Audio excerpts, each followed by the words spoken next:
Les voix de l'environnement, comme tous les jeudis soirs ou presque, sur Sud Radio, en compagnie d'Henri Landès, qui est avec nous sur Sud Radio. Bonsoir Henri.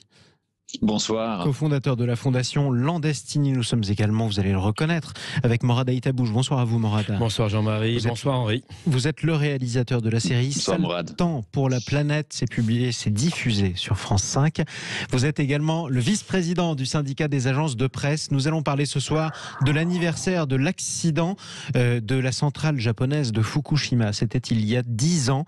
2 réacteurs, effectivement, qui ne sont plus refroidis après que les systèmes de secours eussent été frappés de plein fouet par un tsunami. C'est le 2e plus grave accident nucléaire de l'histoire après celui de Tchernobyl qui est arrivé il y a 34 ans de cela et c'était en Ukraine pour celui-ci. Nous en parlons avec Charlotte Mijon. Bonsoir à vous.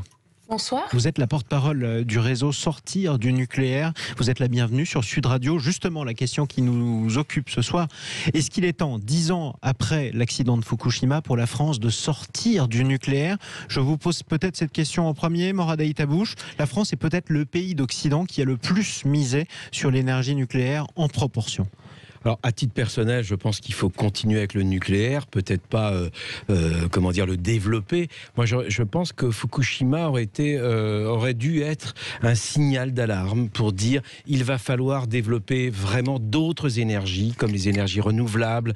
Il va falloir, pour le coup, faire un mix énergétique. C'est pour ça que je suis pas opposé, moi, au nucléaire. Mais je pense qu'on peut, avec le nucléaire, faire mieux et surtout sécuriser les centrales nucléaires et surtout faire en sorte que l'uranium puisse non pas être utilisé pour 10% de sa productivité, mais pour 100%. Il y a des recherches qui ont lieu actuellement, qui ont lieu aux États-Unis et ailleurs. Et je pense que si on arrive demain à sécuriser les centrales nucléaires, ce qui n'est pas le cas aujourd'hui, hélas, même s'il y a des efforts qui sont faits, Fukushima, on peut quand même le dire, les Japonais sont probablement ceux qui avaient pris le plus de mesures pour éviter une telle catastrophe. Imaginez tous les autres pays. L'autre difficulté en France, c'est qu'on est autour de 60 à 65% de productivité pour les centrales nucléaires. Si on devait, comme aux États-Unis, qui doivent être, elles, à 90-95% de productivité, il faudrait investir beaucoup d'argent pour les rendre plus productives. Ça veut dire qu'à un moment, il va falloir toucher à quoi ? Toucher à la facture qui est aujourd'hui, la facture d'électricité qui est aujourd'hui subventionnée. Donc, le problème est complexe. Aujourd'hui, sortir du nucléaire, je pense que ce serait aller trop vite. Il faut au contraire, aujourd'hui, commencer une politique pragmatique pour développer, parce qu'en France, on est les meilleurs probablement. À chaque fois qu'il y a eu une crise pétrolière, on a développé des nouvelles énergies. Et c'est là où les Français, en termes de recherche, sont très forts. Mais il faut à un moment une vraie politique et des investissements. Henri Landès. Alors, je trouve que on a investi dans le nucléaire depuis des décennies. On se retrouve avec un mix énergétique très déséquilibré, ou un mix électrique plutôt, parce qu'en énergie, c'est en dessous de 40% nucléaire, mais en électricité, on arrive à 75 à 80%. Et effectivement, on met beaucoup d'œufs dans le même panier. Il y a des risques, évidemment, avec des centrales qui sont lourdes, avec des risques comme on a vu à Fukushima. Je ne vais pas dire que l'autorité de sûreté nucléaire en France ne fait pas un très bon travail, au contraire. En revanche, l'ASN elle-même en off me disait on va probablement trouver d'autres innovations et d'autres façons pour à la fois décentraliser notre système électrique, ce qui va probablement nous rendre beaucoup plus à la fois résilients et efficaces. Et les énergies renouvelables, on trouve de plus en plus de façons à les utiliser pour répondre à nos besoins. Donc, je trouve que l'avenir, ce n'est pas dans le nucléaire. L'avenir court terme, c'est dans bien gérer les réacteurs et bien gérer surtout aussi les conditions de travail dans les centrales pour que les personnes qui y travaillent vivent et travaillent dans de bonnes conditions, et d'utiliser le nucléaire comme une énergie de transition pour ensuite décentraliser notre système et avoir beaucoup plus d'énergie renouvelable sur le terrain, ce qui va nous apporter beaucoup plus à la fois de consommation locale, ainsi moins de pertes et de déperditions, et plus de sûreté sur le long terme. Sachant que l'autre aspect du nucléaire, on y reviendra dans quelques instants, mais je vais donner la parole à Charlotte Mijon tout de suite. L'autre aspect du nucléaire, c'est que c'est une énergie qui n'est pas censée rejeter du gaz à effet de serre pour le coup, et que du coup ça peut être un atout pour retarder ou atténuer le changement climatique. On y reviendra dans un instant. Tout de suite, Charlotte Mijon. Oui, mais en importe. Oui. Voilà, bien entendu, Henri, c'est pour ça que je disais qu'on allait y revenir. Charlotte Mijon, vous êtes par définition la porte-parole du réseau Sortir du nucléaire. nucléaire. Sortie progressive ou sortie nuancée, comme ce qu'ont proposé aussi bien Henri que Morad, pour vous, ce n'est pas assez? Nous, on est sur une position de sortie progressive. C'est évident qu'on ne peut pas tout arrêter du jour au lendemain. D'un point de vue énergétique et social, c'est quelque chose qui n'est pas possible. Mais dans tous les cas, ce qui est évident, c'est qu'il n'y a pas de statu quo possible avec le nucléaire. On est dans une phase actuelle où la majorité du parc se rapproche des 40 ans de fonctionnement, c'est-à-dire au-delà de l'échéance pour laquelle les réacteurs ont été construits. Donc les prolonger va demander d'effectuer des investissements très lourds, sans compter qu'il y a des pièces comme la cuve des réacteurs qui ne sont pas réparables ni remplaçables et qui sont de plus en plus vulnérables à la rupture au-delà de 40 ans. Donc ce qui signifie que les prolonger signifie rogner sur les marges de sûreté.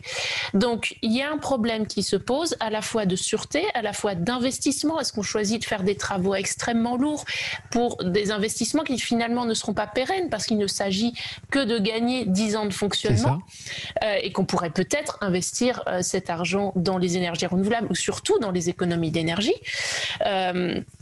Par ailleurs, le problème, c'est que la France ne tire pas les leçons, même au-delà de l'accident de Fukushima, du fiasco du chantier de l'EPR de Flamanville, alors même que ce réacteur a déjà 11 ans de retard, qu'il cumule les malfaçons, qu'il apporte une démonstration patente du manque de compétences françaises en la matière. Eh bien, il y a des projets d'EDF soutenus par le gouvernement pour en construire 6 autres.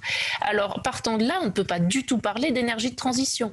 C'est-à-dire qu'on se retrouve avec des investissements qui vont, si jamais ces projets se concrétisent, des investissements extrêmement lourds qui vont être réalisés dans des technologies qui vont prendre énormément de retard, alors que dans le même temps, on aurait la possibilité de consacrer cet argent à des technologies qui auraient un développement bien plus rapide, qui seraient bien moins chères et qui permettraient de réduire les émissions bien plus efficacement. Alors peut-être une question provocante, me direz-vous, Charlotte Migeon, mais imaginons qu'on réduise de manière drastique, même si vous avez dit, je l'ai bien noté, que ça devait être progressif, la production d'énergie, d'électricité nucléaire. Par quoi peut-on la remplacer? Les Allemands, par exemple, au début, dans leur phase de transition, l'ont remplacée par du charbon, ce qui est extrêmement polluant. Par quoi pourrions-nous, nous, la remplacer? Combien d'éoliennes et de centrales solaires faudrait-il? Alors, je voudrais juste revenir un petit peu sur les Allemands, parce que ça, c'est quelque chose qu'on a beaucoup entendu. Moi, je vous encourage vraiment à regarder les chiffres officiels que vous trouverez, par exemple, sur le site Agora Energiewende, où l'on voit que très clairement, l'Allemagne a diminué de manière substantielle ces dernières années son recours aux énergies fossiles et que c'est le développement des énergies renouvelables qui a compensé la fermeture des centrales nucléaires et qui a plus que compensé d'ailleurs. Donc, pour revenir à votre question, la question, c'est pas par quoi on remplace notre surproduction nucléaire. La question, c'est comment on considère nos besoins énergétiques au sens large. L'association Négawatt, par exemple, a développé une approche sur le sujet qui est très saine, qui est de dire d'abord la sobriété, c'est-à-dire on regarde nos besoins. Est-ce que nos besoins sont vraiment ajustés, ou plutôt est-ce que nos modes de consommation sont ajustés à nos besoins réels? Et est-ce qu'on ne peut pas reconsidérer certains besoins, quitte à engager un débat sociétal? Par exemple, est-ce qu'on a besoin d'écrans publicitaires vidéo partout dans le métro qui consomment autant qu'une famille? Donc la sobriété, réfléchir à nos besoins pour se dire si on n'a pas besoin de moins. Ensuite, ça ne veut pas dire se priver, ça veut dire est-ce qu'on ne peut pas réajuster. Ensuite, l'efficacité, c'est-à-dire est-ce qu'on ne peut pas faire mieux avec moins d'énergie, typiquement en menant un vaste plan d'isolation des logements. Là-dessus, la France est vraiment très à la traîne. Et enfin, les besoins qui restent, et qui ne peuvent pas être couverts autrement que par de l'électricité, les assurer par les énergies renouvelables. Et là-dessus, il ne s'agit pas de faire une monoculture énergétique, il ne s'agit pas de faire du tout éolien ou du tout solaire ou du, je ne sais pas, ou tout géothermique. Il s'agit de parier sur un bouquet, sachant qu'en France, on a quand même énormément d'avantages. C'est-à-dire qu'on a un pays qui bénéficie quand même d'un certain ensoleillement, qui bénéficie de 3 régimes de vent différents, qui bénéficie également donc de l'acquis historique des barrages construits. Je ne dis pas qu'il faut en refaire parce que ça aboutit à noyer des vallées entières. Et à supposer d'ailleurs qu'on ait les moyens hydrauliques d'ailleurs pour en construire, ou en tout cas. Voilà, mais en tout cas, on a des atouts pour développer et exploiter différentes énergies renouvelables, quoi. On a des atouts et il y a de plus en plus de scénarios. Là récemment, donc un scénario RTE-AIE qui montre que techniquement parlant, c'est faisable d'atteindre le 100% renouvelable. Il y a un autre scénario à l'horizon 2050, mais il est possible de viser cet horizon et d'y aller plus tôt. La question, c'est où est-ce qu'on met le levier sur les évolutions à apporter. Et la question, en fait, elle n'est pas tant technique, parce que finalement, ce sont des technologies qui existent et on a su, dans les années 70-80, on a su faire un développement à marche forcée du nucléaire. Tout à fait. Ça, c'est ce qu'on a fait en France, en tout cas. Voilà.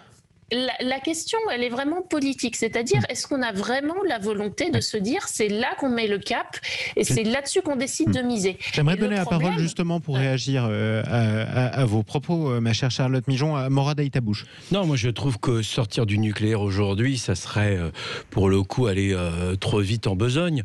Il faut du temps, encore une fois, pour changer de politique. La réalité, c'est que si par exemple tout le monde demain avait une voiture électrique, puisque on ne cesse de prôner la voiture électrique, ça voudrait dire que tous les soirs à 19h, les gens, qu'est-ce qu'ils feraient? Ils plugueraient donc leur voiture pour la recharger à la même heure, à 19h. Et qu'est-ce qui se passerait à ce moment-là? Pardon, mais les Allemands, oui, ont recours au charbon. Hélas, ils ont une politique un peu hypocrite et ils utilisent beaucoup les énergies fossiles qui, elles, suscite malheureusement, provoque des émissions de gaz à effet de serre. Et c'est là où aujourd'hui, on le sait, c'est ce qui provoque le plus d'effets sur le changement climatique. Alors encore une fois, il ne faut pas aller trop vite en besogne. Moi je dis aussi, et j'essaye d'être le plus pragmatique possible, il y a aussi, malheureusement, des écolos qui parfois sont des ayatollahs, qui considèrent que lorsqu'on veut installer des éoliennes, lorsqu'on veut installer des panneaux solaires, c'est vrai qu'au début, on était dans une logique où le gouvernement essayait de défiscaliser tout ce qui était investissement dans ce sens-là. Aujourd'hui, on a vraiment des entrepreneurs en France qui sont devenus plus pertinents, qui essayent de faire des projets 3 en 1, des projets de territoire. Quand vous parlez d'écolos ayatollahs, c'est un terme qu'on entend d'habitude du côté des anti-écolos. Vous êtes vous-même écologiste, vous parlez de qui? Les écologistes qui sont anti-éoliennes? Moi, je suis un écologiste pragmatique, c'est-à-dire que je ne suis pas un ayatollah. Un ayatollah, c'est quelqu'un qui, sous prétexte que ça fait un tout petit peu de bruit, les éoliennes, ça c'est scandaleux. Aujourd'hui, par exemple, sur les panneaux photovoltaïques, moi je vois tout un tas de projets formidables. On a parlé des tuiles pour les toits des maisons. On pourrait parler aussi aujourd'hui où on ne prend plus du tout d'espace sur les terrains agricoles, où on va chercher des friches sur des centres de détention pour essayer justement de produire, de former les gens et de passer à Vous dites qu'il y a des écologistes qui s'opposent aux énergies renouvelables que tous les trois autour de cette table vous prenez, comme il y a des écologistes qui s'opposent au nucléaire. Non, mais il y a des Khmers verts, enfin, faut pas se mentir. C'est-à-dire que moi, je suis pas pour...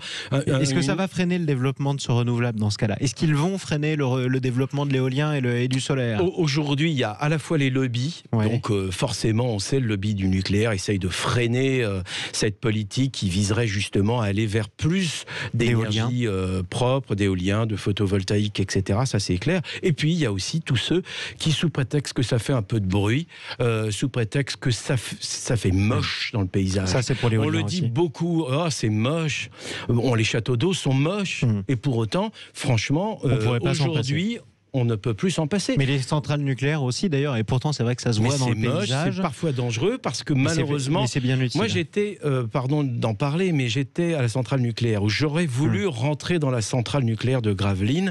On m'avait dit oui, c'était le service de presse, et puis entre-temps, il y a eu le Covid. Parce qu'effectivement, aujourd'hui, la centrale de Gravelines, elle est vraiment, vous le savez, on est dans une zone, ce sont des polders, c'est donc cette terre qui a été gagnée sur la mer, donc ça a été remblayé. sécurité. Et aujourd'hui, c'est vrai que la centrale de Gravelines est en situation, non pas comme celle de Fukushima, mais ils sont en train de construire une digue sur 3 km de 5 mètres de haut pour éviter que demain, il y ait une submersion marine. C'est justement l'exemple parfait que vous m'apportez, mon cher Morad, pour qu'on termine là-dessus. Quelle est la réalité de la sécurité, notamment des centrales nucléaires et en particulier en France? Vous avez parlé effectivement, Charlotte Migeon, de l'âge de ces centrales. C'est vrai, elles arrivent au bout de leur période de vie. Leur période de vie a été prolongée. Elles valent l'être. Ça demandera beaucoup d'investissements qui coûteront cher, moins cher que la construction d'une nouvelle centrale, mais ça durera moins longtemps. Du coup, quelle est la réalité de la sécurité des centrales nucléaires en France? Henri Landès, vous êtes français, vous êtes aussi américain. Les Américains ont vécu un autre accident nucléaire, c'était dans la centrale de Three Mile Island. On l'oublie assez souvent, justement. Est-ce qu'on sait quels sont les pays les plus sérieux? Je ne pourrais pas dire honnêtement sur les pays les plus sérieux. Je sais que l'autorité de sûreté nucléaire en France a fait preuve de grand sérieux et d'ailleurs est consultée par d'autres pays pour apporter son expertise. En tout cas, je lui fais grandement confiance là-dessus. C'est plutôt de la sûreté dont on parle plutôt que la sécurité. Vous avez raison. En termes de sécurité, quand on parle de justement d'une intrusion, les tentatives de rentrer dedans, effectivement. Ouais. Donc la sûreté, c'est en gros le risque face à l'accident. Est-ce que le risque zéro existe quand on met tous les milliards qu'il faut pour garantir la sécurité? Exemple en France. De ça, ce que je comprends, le risque zéro n'existe pas, mais je ne me permettrai pas de le dire avec sûreté, justement. Avec certitude, en tout cas. Charlotte Migeon, j'imagine que pour vous, c'est non? Le risque zéro n'existe pas, et même le président de l'autorité de sûreté nucléaire, les présidents successifs d'autorité de sûreté nucléaire ne cessent de répéter qu'on ne peut pas garantir qu'il n'y aura pas un jour d'accident majeur en France. Par ailleurs, on parlait des mesures post-Fukushima. Est-ce que les centrales sont plus sûres maintenant? Je vous encourage à lire un rapport de Greenpeace qui est sorti récemment, et même une étude de l'IRSN qui est sortie récemment, qui montre qu'en fait, une grande partie des mesures post-Fukushima qui ont été décidées ne seront pas mises en œuvre avant. Alors, l'IRSN dit 2034, Greenpeace dit 2039. Et par ailleurs, elles seront mises en œuvre seulement au moment des travaux pour la prolongation du fonctionnement des réacteurs. Voilà. Et encore, alors que les centrales auront déjà 47 ans en moyenne. Donc, ça, c'est assez tardif. Et par ailleurs, surtout, ce que j'ai relevé dans l'avis de l'Institut de radioprotection et de sûreté nucléaire, c'est qu'au-delà des mesures supplémentaires qui ont été prescrites, en fait, il y a une question tout simplement de conformité des installations à ce qu'elles devraient être. Et là, il est remarqué que il y a des problèmes qui sont susceptibles de perdurer encore pendant un certain temps, et notamment des problèmes de non-tenue au séisme. L'un d'entre vous a abordé tout à l'heure la question de la maintenance, et effectivement, ça c'est un gros problème. C'est-à-dire que nous, on répertorie tous les incidents qui surviennent sur le parc, et il y a un très gros nombre de problèmes de non-tenue au séisme qui sont notamment dus à une maintenance qui n'est pas faite ou qui est mal faite. Et on a des alertes qui nous remontent de travailleurs du nucléaire qui nous disent qu'il n'y a plus de maintenance préventive de certains équipements. Ce qui explique du coup votre inquiétude et pourquoi vous n'avez pas changé d'avis sur cette question. J'aimerais vous remercier d'être intervenu ce soir sur Sud Radio. Charlotte Migeon, je le rappelle, vous êtes la porte-parole du réseau Sortir du nucléaire. Vous vouliez déjà sortir du nucléaire avant l'accident de Fukushima. Je parle de votre association en tout cas. Ça vous a renforcé en tout cas dans vos convictions. Merci à vous d'être intervenu également. Henri Landès, ce soir, comme presque tous les jeudis soirs, cofondateur de la fondation Landestini. On vous libère justement dans vos terres bénies de la Haute-Loire et on vous retrouve jeudi prochain pour les voix de l'environnement sur Sud Radio. On continue les vraies voix qui font bouger la France avec Morad Aïtabouche. Chaque semaine, je le disais, vous nous dressez le portrait d'un soignant ou deux soignants que vous croisez justement dans les hôpitaux d'Île-de-France, vous qui tournez un documentaire depuis des mois face au Covid. Alors cette fois-ci, je vais vous parler des soignants, parce qu'on les a beaucoup stigmatisés ces derniers temps sous prétexte que certains d'entre eux refusaient d'être vaccinés. Je dois avouer quand même que ça me choque et ça me gêne, pour une simple et bonne raison, c'est que les soignants ont toujours été en première ligne. Et quand à l'époque, on les applaudissait, ils me disaient tous, on n'est pas des héros. Nous, on fait notre travail. On veut juste être, salués pour le travail, le dévouement qui est le nôtre. Le danger aujourd'hui, c'est qu'en fait, ils me disaient à l'époque, c'est comme la police. On les a soutenus, on les a applaudis après Charlie, après les attentats du mois de novembre 2015, et puis après, on les a hués. Nous, c'est ce qui nous arrive aujourd'hui, sous prétexte que quelques soignants ont décidé de refuser la vaccination. Quelle est la réalité Ce que je veux dire, c'est qu'il y a eu des réunions, beaucoup de réunions avec tous les chefs de service, tous les chefs de clinique, organisés par exemple à Pompidou pour expliquer le vaccin. Ensuite, il y a eu effectivement, avec les équipes de soignants de médecine interne, que ce soit les équipes de jour ou les équipes de nuit, il y a eu là aussi des réunions d'information et de sensibilisation qui ont été, menées en direction des par soignants. Le chef de service, le professeur Pouchot, pour expliquer ce que c'était. Est-ce qu'ils sont convaincus ? Et très franchement, ils sont convaincus dans une immense majorité. Il y en a quelques-uns, les plus jeunes pour le coup, qui étaient un tout petit peu réticents parce qu'ils avaient beaucoup de questions. Et vous trouvez qu'on fait trop de bruit par rapport aux questions qui se sont posées ? Je pense qu'il faut aussi aujourd'hui rappeler leur dévouement, rappeler ce qu'ils font au quotidien. Aujourd'hui, les hôpitaux d'Île-de-France, les services de réanimation, les services de médecine interne sont surchargés. C'est le cas aussi à Nice. Il faut les soutenir. On était en direct de l'hôpital L'Archer de Nice il y a quelques minutes. C'était dans les Vraies Voix Sud Radio avec Philippe Rossi. Eux aussi sont à 110% d'occupation de leur lit. C'est la réalité. C'est pourquoi chaque semaine, d'ailleurs, on dresse le portrait de ces soignants avec vous, Morad Aïtabouche, dans les Vraies Voix qui font bouger la France. Je le rappelle, vous êtes le réalisateur de la série C'est le temps pour la planète sur France 5 et vice-président du syndicat des agences de presse. La suite des Vraies Voix qui font bouger la France. Parlons vrai avec les entrepreneurs. C'est avec Stéphane Soumier sur Sud Radio et sur Bismart. À tout de suite.